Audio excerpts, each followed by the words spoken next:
YouTube channel अनंत यात्रा में आपका स्वागत है। आज की कुछ खास खबरों के साथ हम लेकर के आए हैं आपके लिए मॉर्निंग न्यूज़ ब्रीफ। बंगाल में 7वें फेज की वोटिंग, एमपी के 7 शहर में लॉकडाउन बढ़ा और सुपर ओवर में हैदराबाद से जीती दिल्ली। कोलकाता में कैसे डर रहे हैं लोग और डरा रहे हैं कोरोना के आंकड़े। कहां संक्रमित पिता को छोड़कर भाग गया बेटा। कोरोना में ब्रिटेन और अमेरिका कैसे भारत की मदद को आगे आए हैं। आज सुबह ऐसी कुछ खास खबरें आपके लिए। सबसे पहले जिन इवेंट्स पर नजर होगी उनको हम जान लें। पश्चिम बंगाल में विधानसभा चुनाव के 7वें फेज में 36 सीटों पर वोटिंग होगी। भारत और बांग्लादेश के बीच बॉर्डर बंद होगा। कोरोना के चलते पड़ोसी देश ने यह फैसला किया है। छत्तीसगढ़ बिहार में सुरक्षा बलों के ऑपरेशन प्रहार के खिलाफ नक्सलियों ने आज भारत बंद बुलाया है। बंगाल में आज 7वें फेज की वोटिंग है। पश्चिम बंगाल में आज विधानसभा चुनाव के 7वें फेज की वोटिंग है। आज 5 जिलों की 36 सीटों पर मतदान होना है।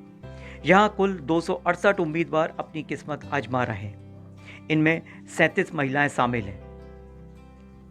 आज दक्षिण दिनाजपुर और मालदा की 6, मुर्शिदाबाद की 11, कोलकाता की 4 और वर्धमान की 9 विधानसभा सीटें शामिल हैं। 8वें और आखिरी फेज में 35 विधानसभा सीटों पर 29 अप्रैल को मतदान होना है।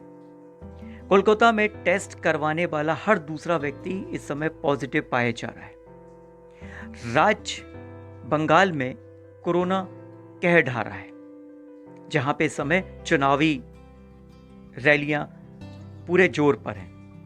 मीडिया रिपोर्ट्स के मुताबिक कोलकाता में आरटी-पीसीआर टेस्ट कराने वाला हर दूसरा व्यक्ति कोरोना पॉजिटिव मिल रहा है। वहीं राज्य में सैंपल देने वाले हर 4 में से 1 व्यक्ति जांच के दौरान संक्रमित मिल रहे हैं। कोलकाता और इसके आसपास के इलाकों में पॉजिटिविटी रेट 45-55% तक पहुंच गया है, जबकि राज्य के दूसरे हिस्सों में यह 24% के आसपास है। मध्य प्रदेश में कोरोना का कोहराम जारी है। रविवार को प्रदेश के 7 शहरों भोपाल, खरगोन, छिंदवाड़ा में 3 मई की सुबह 6 बजे तक लॉकडाउन बढ़ा दिया गया। रतलाम, सागर, गुना और जबलपुर में 1 मई की सुबह 6 बजे तक लॉकडाउन बढ़ाया गया है। यहां शनिवार रविवार को पहले से लॉकडाउन होने के कारण यहां भी बाजार 3 मई की सुबह 6 बजे तक ही लॉकडाउन रहेगा। दिल्ली में लॉकडाउन 1 हफ्ते के लिए बढ़ा दिया गया है। मुख्यमंत्री अरविंद केजरीवाल ने रविवार को कहा कि अगले सोमवार यानी 3 मई सुबह 5 बजे तक लॉकडाउन लागू रहेगा। उन्होंने कहा कि संक्रमण के खिलाफ लॉकडाउन की आखिरी हथियार माना जाए। इससे पहले दिल्ली में 19 अप्रैल को रात 10 बजे से लॉकडाउन शुरू हुआ था, जो 26 अप्रैल सुबह 5 बजे तक चलना था। बिहार में संक्रमित पिता को बेटे ने सड़क पर छोड़ दिया। एक बहुत ही दुखद खबर।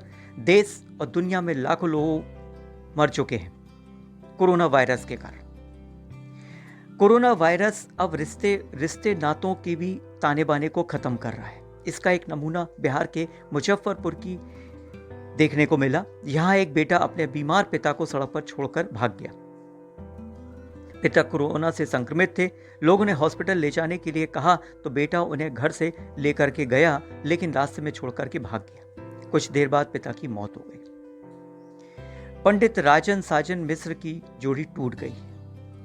बनारस घराने के मशहूर गायक पंडित राजन मिश्र का रविवार को निधन हो गया। उन्हें गंभीर हालत में दिल्ली के सेंट स्टीफन हॉस्पिटल में भर्ती कराया गया था। राजन मिश्र कोरोना से भी संक्रमित थे। इसी दौरान उन्हें दिल का दौरा पड़ा। कुछ मीडिया रिपोर्ट्स में दावा किया जा रहा है कि हॉस्पिटल में उन्हें वेंटिलेटर नहीं मिल सका। प्रधानमंत्री नरेंद्र मोदी ने उनके निधन पर शोक जताया है। खबर आईपीएल से। आईपीएल 2021 सीजन का 20वां मैच दिल्ली कैपिटल्स डीसी और सनराइजर्स हैदराबाद एसआरएच के बीच टाई रहा। इसके बाद सुपर ओवर में हैदराबाद ने 8 रन का टारगेट दिया, जिसे दिल्ली की टीम ने 6ठी और आखिरी बॉल पर हासिल किया। यह सीजन का पहला सुपर ओवर था। हैदराबाद के कप्तान डेविड वार्नर ने ओवर की आखिरी बॉल पर 2 रन दौड़े, लेकिन अंपायर ने पहले रन को शॉर्ट रन करार दिया और टीम के खाते में 1 ही रन जोड़ा। यही टीम को भारी पड़ गया, क्योंकि दिल्ली की टीम ने भी आखिरी बॉल पर 1 रन बनाकर मैच जीता। सीएसके ने आरसीबी को 69 रन से हरा दिया। जी हां, दूसरा मुकाबला रविवार के ही सीजन में 19वें मैच में चेन्नई सुपर किंग्स सीएसके ने रॉयल चैलेंजर्स बेंगलुरु आरसीबी को 69 रन से हरा दिया। यह सीएसके की बेंगलुरु पर पिछले 11 मैच में 9वीं जीत है। इस जीत के साथ चेन्नई टीम बेंगलुरु को हटाकर पॉइंट टेबल में टॉप पर पहुंच गई है। रविंद्र जडेजा ने 28 बॉल पर 62 रन की नाबाद पारी खेली और 4 ओवर में 13 रन देकर के 3 विकेट झटके।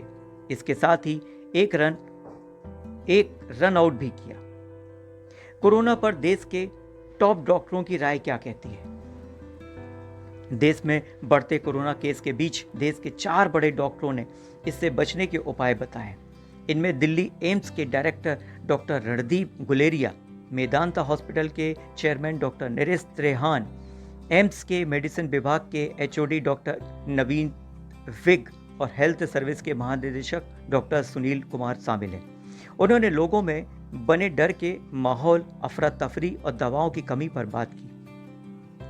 साथ ही कहा कि ज्यादातर मरीज घर पर रहकर ही ठीक हो सकते हैं, इसलिए पैनिक करने की जरूरत नहीं है।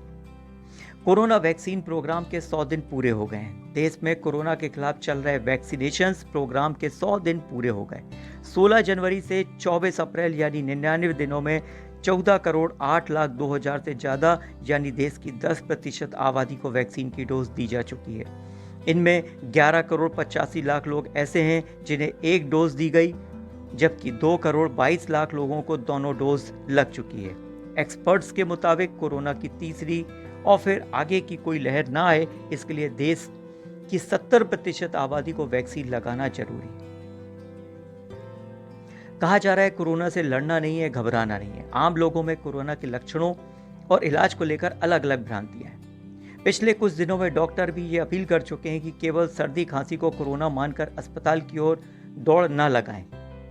यहाँ हम आपको बता रहे हैं कि कोरोना के शुरुआती लक्षण क्या हैं, कब आप होम आइसोलेशन में रह करके खुद को इलाज कर सकते हैं और कब आपको हॉस्पिटल में भर्ती होना चाहिए।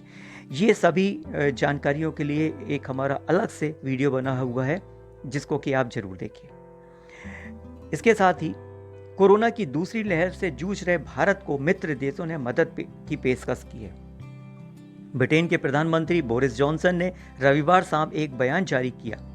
कहा, इस मुश्किल वक्त में हम भारत के साथ खड़े हैं। हम लगातार भारत सरकार के संपर्क में हैं। भारत हमारा मित्र देश है और कोविड-19 के खिलाफ इस जंग में हम उसका पूरा साथ देंगे।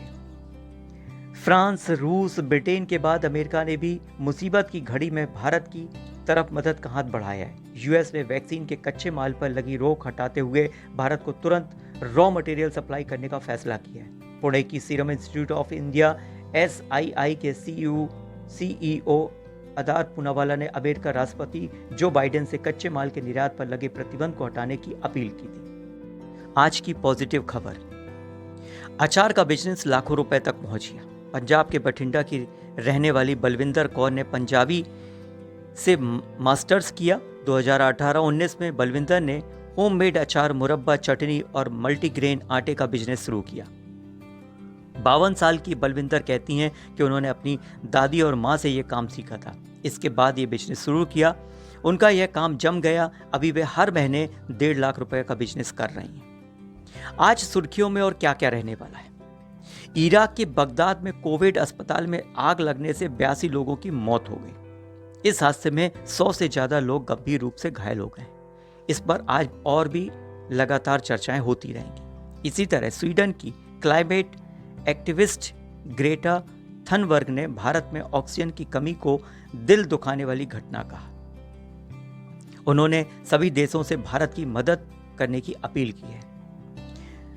जिल बाइडेन अमेरिका की प्रथम महिला होने के बाद भी लो प्रोफाइल मेंटेन कर रही हैं। वे कहती हैं, मैं शिक्षक हूं और शिक्षक ही बने रहना पसंद करती हूं। आज की मॉर्निंग न्यूज ब्रीफ में बस इतना ही। इसके साथ ही मुझे आज्ञा दीजिए। धन्यवाद। Subscribe now and press the bell icon. Never miss an update.